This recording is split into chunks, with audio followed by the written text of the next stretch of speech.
매일 성경과 함께하는 오늘의 큐티 시간입니다. 4월 23일 오늘의 말씀은 민수기 17장 1절에서 13절입니다.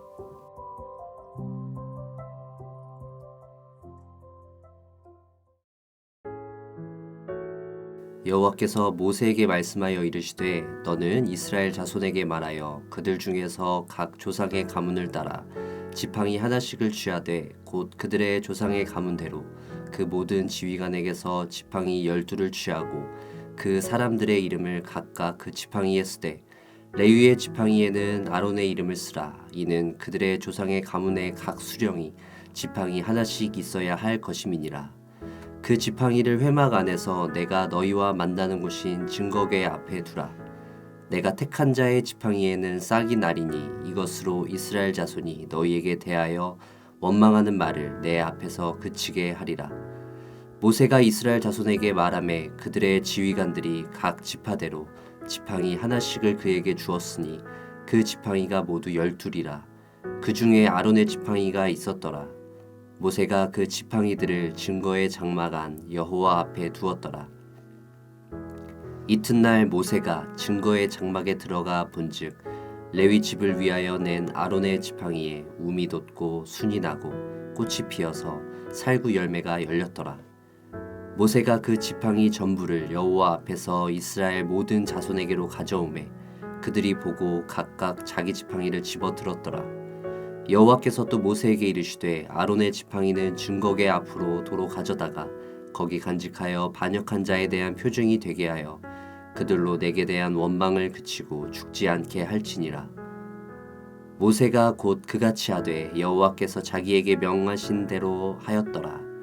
이스라엘 자손이 모세에게 말하여 이르되 보소서 우리는 죽게 되었나이다. 망하게 되었나이다. 다 망하게 되었나이다. 가까이 나아가는 자 곧 여호와의 성막에 가까이 나아가는 자마다 다 죽사오니 우리가 다 망하여야 하리이까. 4월 23일 주일 말씀은 민수기 17장 1절에서 13절까지의 말씀입니다. 오늘 우리가 읽은 17장은 앞서 발생한 16장의 고라 사건을 배경으로 두고 있습니다.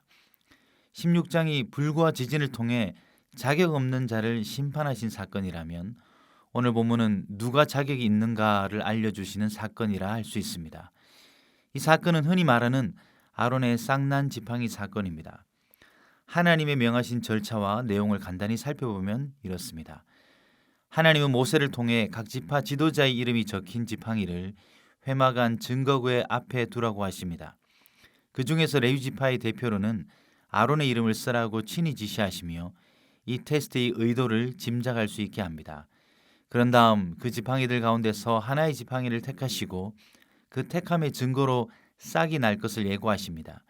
중요한 것은 5절의 이 테스트의 목적을 분명히 말씀해 주셨다는 겁니다.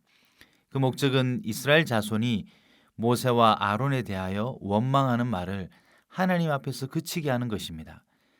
사건의 결과는 이튿날 바로 드러났습니다. 이튿날 모세가 증거의 장막에 들어갔을 때 아론의 지팡이에만 움이 돋고 순이 나고 심지어 꽃이 피고 살구 열매가 열려 있었습니다. 이는 초월적인 사건으로 하나님이 새 일을 행하신 것입니다. 앞서 16장에 일어난 심판 사건은 새 일을 행하사 땅이 입을 열어 사람들을 삼킨 죽음의 사건이었다면 이 사건은 새 일을 행하사 생명을 일으킨 생명 사건입니다. 앞의 사건은 진노를 통해 반역한 이들을 제거한 사건이라면 이 사건은 생명을 통해 택하신 자를 보이신 사건입니다. 마찬가지로 고라 사건을 통해서도 표징을 삼으라 하셨던 하나님은 이 사건을 통해서도 표징을 삼으라 명하십니다. 아론의 쌍난 지팡이는 이제 증거궤 앞에 두어 표징이 되었습니다. 그렇게 원망을 그치고 아무도 죽지 않게 하시려는 하나님의 뜻을 나타내는 것이 아론의 쌍난 지팡이 사건의 목적입니다. 이런 일이 있은 뒤에 12절 13절은 이번에도 이스라엘 백성들의 반응을 소개합니다. 하나님께 가까이 가는 자들이 죽게 되었다고 망하게 되었다고 세 번이나 연거푸 말하며 깊은 절망을 토로합니다. 그들은 고라 일당과 250명이 죽은 뒤에도 모세와 아론에게 원망의 반응을 보였습니다. 오늘 본문에서 이스라엘 백성은 원망과 반역의 반응보다는 진일보하였는지 모르겠지만 여전히 하나님의 의도를 알아차리지 못합니다. 그들은 성막으로 가는 길을 잃었습니다. 그래서 죽게 되었다, 망하게 되었다고 절망합니다. 그러나 성막에 가까이 가는 길을 하나님은 이미 알려주셨습니다. 그들은 성막에 가까이 가서 망하는 것이 아닙니다. 가까이 가는 길, 곧 하나님이 세우신 제사장을 그들이 거부했기 때문에 망할 위기에 놓이게 된 것입니다. 거역과 반역의 결과는 그들이 하나님께 나아가는 길을 잃게 만들었습니다. 그래서 다시 하나님의 말씀을 기다려야 하는 탄식으로 오늘 본문은 마무리됩니다. 이 사건에 나타난 하나님의 뜻은 5절의 말씀처럼 리더십에 대한 원망의 말을 그치게 하는 것입니다. 10절의 말씀처럼 하나님의 진노를 면하는 것입니다. 그래서 이 특별한 사건은 원망으로 죽음에 이르지 않게 하시려는 하나님의 자비의 사건입니다. 시내산에서 출발할 때 잘 갖추어진 진영과 거룩한 공동체, 그리고 하나님이 정하신 리더십의 권위는 어느덧 흐트러지고 무질서 속에 놓이게 되었습니다. 광야의 무질서 속에 거룩과 질서를 갖춘 군대가 되길 원하셨지만 그들은 되려 광야 자체가 되어버렸습니다. 그게 반역과 거역의 모습으로 드러났습니다. 이제 하나님이 이를 바로잡으십니다. 모든 지파를 불러 모으셔서 공개적으로 이 일을 행하셨습니다. 증거계 앞에서 행하심으로 신적인 개입을 확증하셨습니다. 다만 이 사건은 죽음과 심판의 사건이 아니라 생명의 사건으로 마무리하심으로 일련의 사건들과는 차별화됩니다. 오늘 말씀을 우리 삶에 어떻게 연결하면 좋을까요? 이 일을 통해 드러난 하나님의 분명한 의도를 묵상합시다. 우리 역시 흐트러지고 무질서해진 부분은 있습니까? 하나님은 다시 바로잡으시길 원하십니다. 특별히 하나님은 당신이 세우신 권위를 친히 바로잡으십니다. 우리가 우선적으로 떠올려야 하는 권위는 조직의 리더십이 아닙니다. 오늘 본문의 권위는 백성들을 하나님 앞에 나아가게 하는 제사장과 관련이 있습니다. 신약의 교회에 하나님 앞에 나아가는 것을 돕는 중보의 일은 유일하고 영원한 대제사장 되시는 예수 그리스도입니다. 우선은 그분의 주권을 인정하는 것으로부터 흐트러진 무질서를 바로잡읍시다.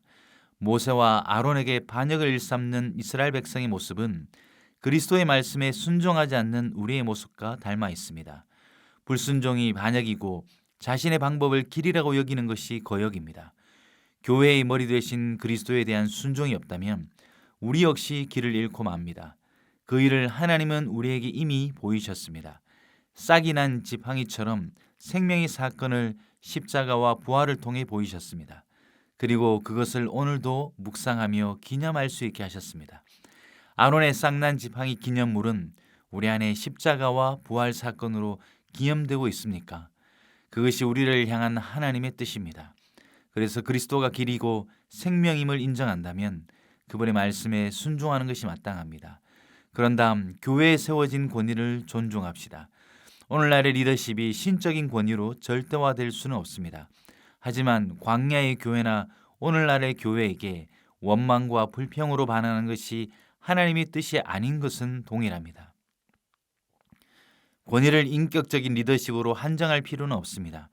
각자의 공동체의 문화, 전통, 규범들까지 확장한다면 우리의 불만과 원망이 어디로 향하는지 좀 더 선명하게 드러날 것입니다. 원망보다는 기도를, 불평보다는 온유한 소통을 통해 원망하는 말을 내 앞에서 그치게 하리라 하는 하나님의 뜻에 순복하는 우리 모두가 되길 바랍니다. 기도하겠습니다. 하나님, 오늘도 우리에게 말씀하시니 감사합니다. 이스라엘 백성의 무질서를 바로잡으시는 하나님의 열심을 우리 삶 가운데서 발견하길 원합니다. 아론의 싹이 난 지팡이의 사건은 우리에게 십자가와 부활의 생명 사건으로 기념되길 원합니다. 그리하여 원망을 그치는 저희들이 되게 하여 주시옵소서. 길을 잃어 죽게 되었다, 망하게 되었다라는 절망의 소리보다 예수가 길이고 생명인 것을 고백하며 저희들 앞에 주신 길과 생명을 누리는 오늘 하루 되게 하여 주시옵소서. 예수 그리스도의 이름으로 기도드립니다. 아멘.